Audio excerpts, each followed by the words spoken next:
Some trains appear on every schedule, while others should never arrive anywhere at all. Kenji, a tired 29-year-old office worker, reached the station after another late shift. He missed the final train by seconds, and the station closed around him.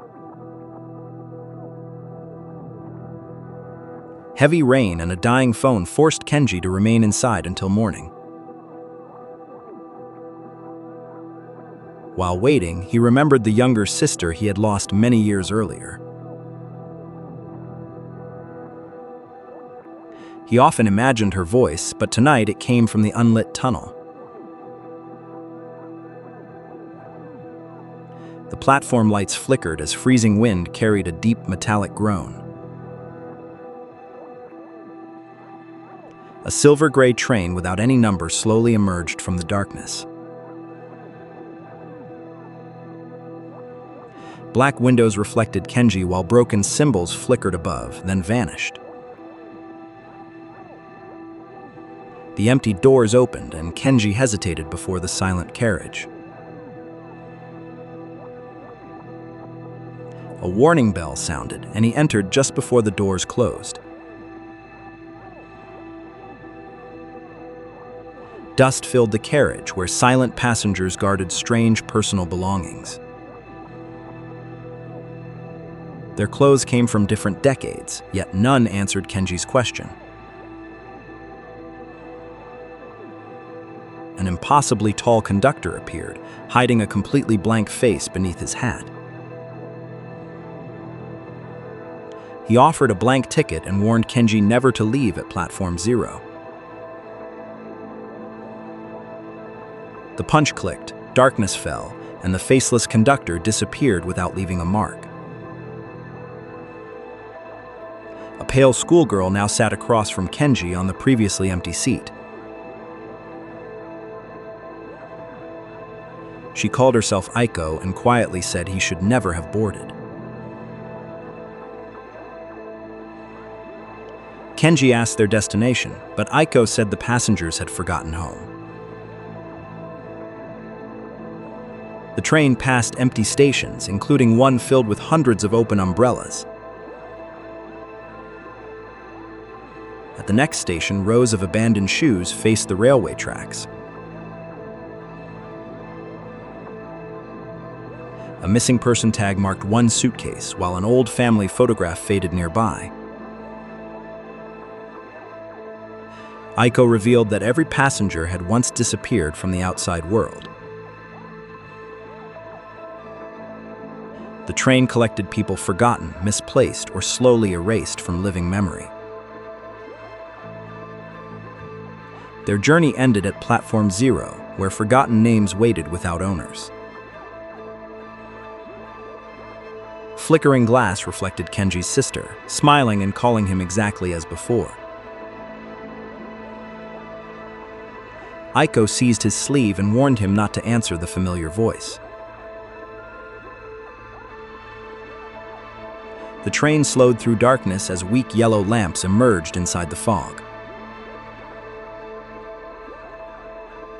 Handless clocks watched as the doors opened before mountains of abandoned luggage.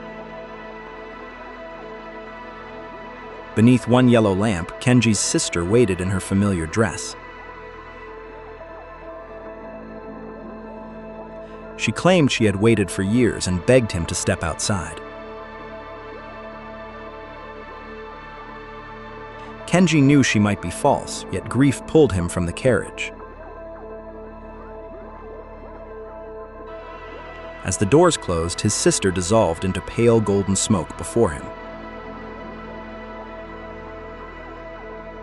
Aiko followed him down while the ghost train slowly departed into darkness. She said Kenji must recover his name before the train returned or be forgotten. The conductor's punch echoed behind them, and each flicker brought him closer. Kenji and Aiko fled into a maze of corridors beneath the station. Fading portraits covered the walls, while locked rooms whispered names of lost loved ones. Aiko led Kenji into a luggage archive larger than the entire station. Every suitcase preserved one final fragment of somebody the world had forgotten. Kenji searched thousands of white tags, yet none of them carried his name. While they searched, Aiko remembered running away from home after an argument. Her family vanished from reach, and Platform Zero completed the world's forgetting. Slow footsteps entered the archive, and each blackout placed the conductor nearer. Aiko pulled Kenji through a narrow passage toward a wall of hanging tags. Among thousands of old labels, a newly written tag bearing Kenji's name glowed. Kenji tore it free, and the entire underground station began violently shaking. From the darkness, the ticket punch snapped repeatedly like a merciless countdown. Aiko led Kenji through a service tunnel lined with pulsing red lights. The conductor stopped walking and appeared beneath each light whenever darkness passed. They reached an abandoned control room and saw the ghost train returning. The platform gate remained locked, and the ancient control panel was completely dead. Aiko touched the panel and awakened it using her final surviving memory. The gate opened, but Aiko's transparent body began fading faster than before. Kenji held her hand and begged her to leave the station with him.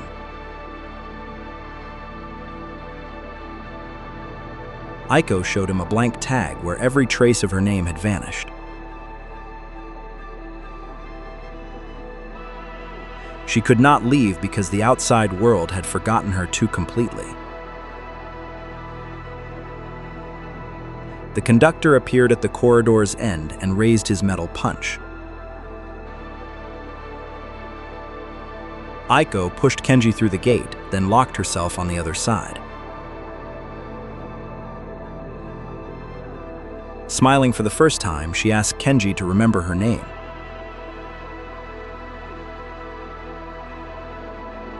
The doors opened and Kenji entered as every station light suddenly died. When the lights returned, both Aiko and the faceless conductor had disappeared. Kenji held his name tag tightly until city lights returned beyond the windows. Before dawn, the ghost train stopped where his terrible journey had begun. The moment Kenji stepped outside, the train vanished into the empty tunnel. At home, his own key no longer opened the familiar apartment door. His mother answered and stared at Kenji as if he were a stranger.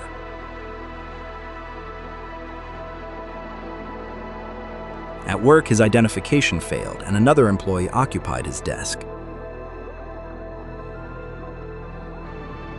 Nobody remembered Kenji or believed he had ever worked there beside them. Every family photograph on his phone had completely erased Kenji from the image. Only one childhood picture remained, with Aiko now standing behind the siblings. That evening, Kenji returned to the station seeking proof of the impossible journey. Near the closed platform, he discovered a wall covered with missing person photographs. A new photograph showed Kenji wearing the same coat and scarf from last night. Beneath it appeared his disappearance date, although he stood directly before the board. From the tunnel, metallic wheels began echoing through the station once again. The lights flickered, and a young woman's voice softly whispered Kenji's name. This time, he immediately knew the voice did not belong to his sister. Aiko called from behind the black window of the returning ghost train. In her pale hand, a white ticket now clearly carried Kenji's name. Across the world, people have always told stories about spirits, shadows, and things that refuse to disappear. Some legends are born from grief, while others grow from fear.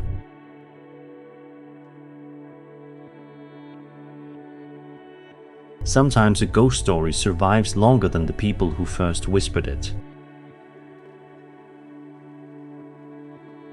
Tonight we travel through some of the most famous ghost stories in the world. Not to prove they are real, but to understand why they never disappear. Our first story begins in Europe, where castles and cold corridors have long been filled with mystery. There, people whisper about a white figure that appears and vanishes as if it were never there.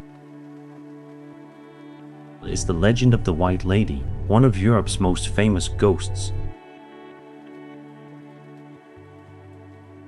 From France to Germany and beyond, the figure appears in many different versions. Yet they almost always share the same themes: sorrow, waiting, and a silent warning. Many versions say the White Lady is the spirit of a woman who died in grief. Some say she was betrayed, some say she lost the one she loved, and others say she was trapped inside the castle. People believe she often appeared before major family tragedies or dramatic events. That is why the White Lady became more than a ghost, she became an omen. Whether real or not, her presence made every castle corridor feel more haunted. Leaving Europe, we travel to Mexico, where a cry in the night has haunted generations. They call her La Llorona, the weeping woman.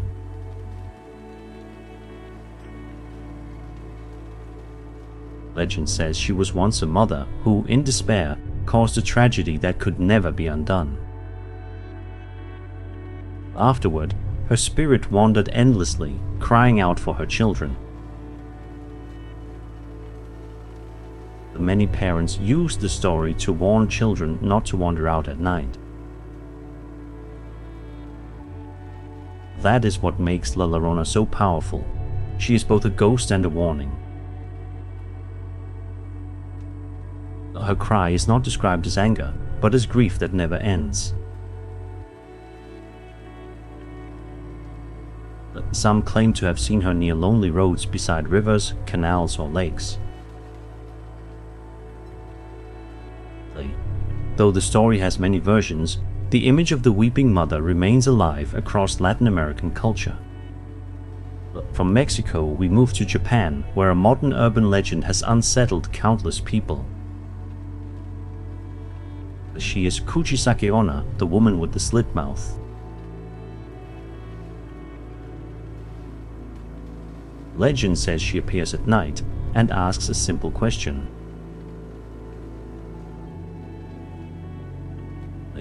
Am I beautiful is the question that begins the horror.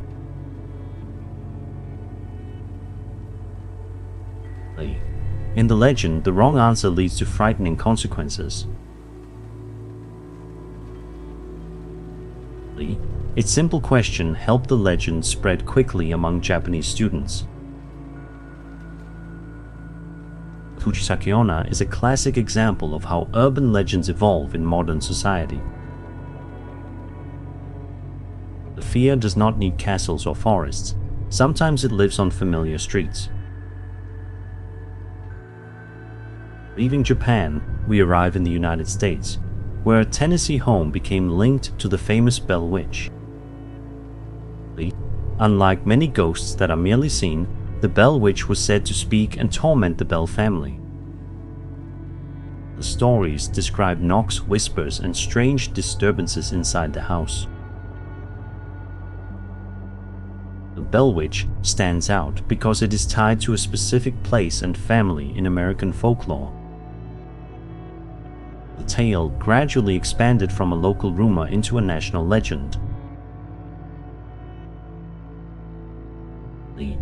What makes the Bell Witch memorable is not just the haunting, but the feeling that home itself is no longer safe. When the place meant to shelter you becomes the source of fear, the ghost story becomes personal. Next comes Ireland, where the deathly cry of the banshee became a symbol of tragedy. The banshee does not always attack. Her terrifying power lies in her cry. Legend says that when someone in a family is near death, the banshee begins to wail. That makes the banshee a messenger of fate, not just a wandering ghost. The deepest fear in this story lies not in her form, but in what the cry announces. The banshee shows that sometimes the true fear is not the ghost, but the loss approaching behind it. From Ireland, we move to Southeast Asia, where the legend of Pontianak remains deeply alive. Pontianak is often described as a female spirit appearing at night, linked to eerie laughter or strange sounds. Many tellings, she belongs to lonely roads and tree-filled places where fear grows easily. It stands out how this legend reflects very ordinary fears: darkness, isolation, and vulnerability. When everyday fear meets collective imagination, ghost legends become durable. Now we move out to sea, where another ghost chin lives in fog and salt wind. There's the Flying Dutchman, the most famous ghost ship in maritime legend. Sailors say the ship is doomed to sail forever, unable to make port. Those who see it often take it as a bad omen at sea.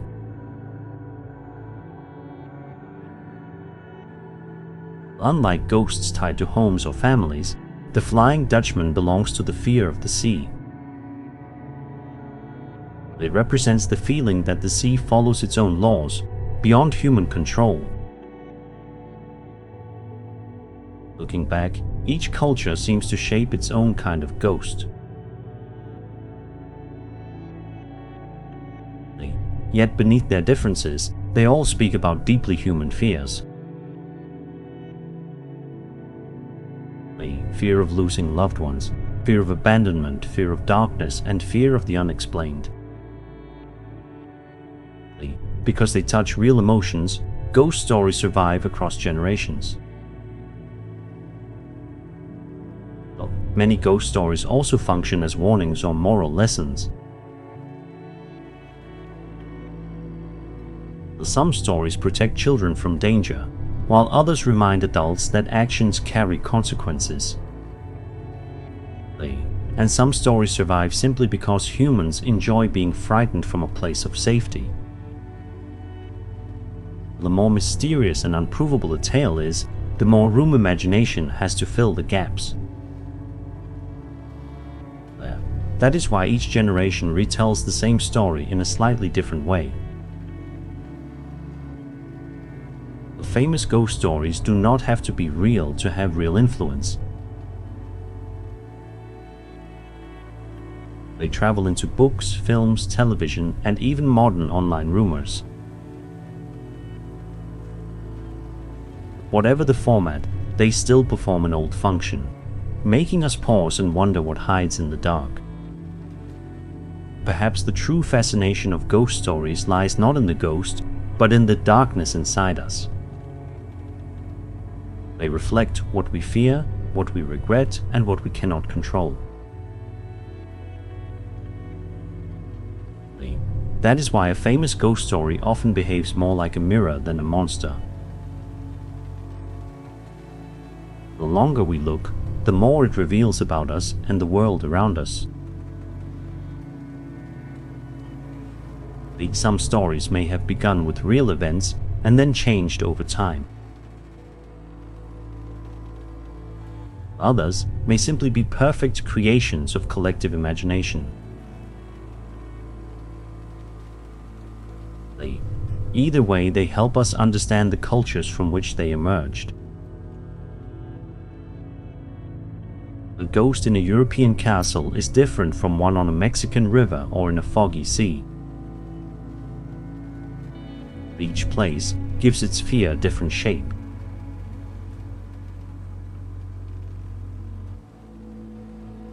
And perhaps that is why ghost stories never truly disappear.